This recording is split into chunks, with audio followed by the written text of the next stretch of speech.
यजमान पावनाद्रिपङ्कजम् व्यालयज्ञसूत्रमिन्दुशेखरम् कृपाकरम् नारदादियोगिवृन्दवन्दितम् दिगम्बरम् काशिकापुराधिनाथ कालभैरवम् भजे।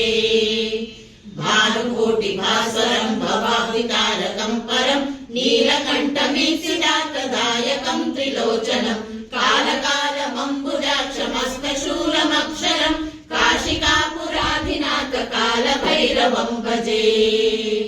शूलटङ्कपाशदण्डपाणिमादिकारणम् श्यामकायमादिदेवमक्षरम् निरामयम् भीमविक्रमम् प्रभुम् विचित्रताण्डवम् प्रियम् काशिकापुराधिनाथ कालभैरवम् भजे।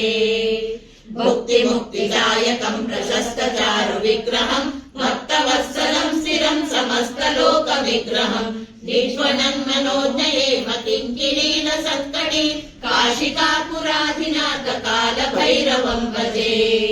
धर्मसेतुपालकम् त्वधर्ममार्गनाशकम् कर्मपाशमोचकम् सुशर्मदायकम् विभुम् स्वर्णवर्णकेशपाशशोभिताङ्गनिर्मलम् काशिकापुराधिनाथ कालभैरवम् भजे।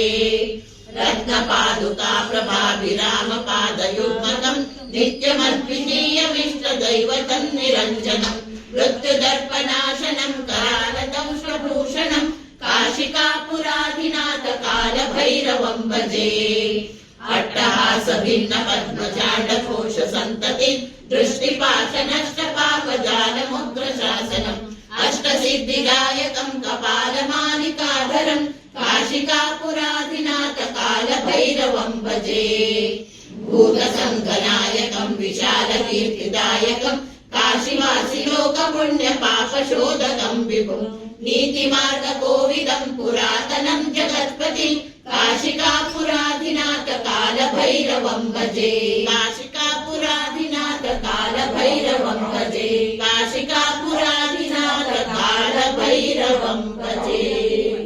कालभैरवाष्टकम् पठन्ति ये मनोहरम् ज्ञानमुक्तिसाधकम् विचित्रपुण्यवर्धनम् शोकमोहलोभदैन्यकोपतापनाशनम् ते प्रयान्ति कालभैरवाग्निसन्निधिम् ध्रुवम् ते प्रयान्ति कालभैरवाग्निसन्निधिम् ध्रुवम् ते प्रयान्ति कालभैरवाग्निसन्निधिम् ध्रुवम्।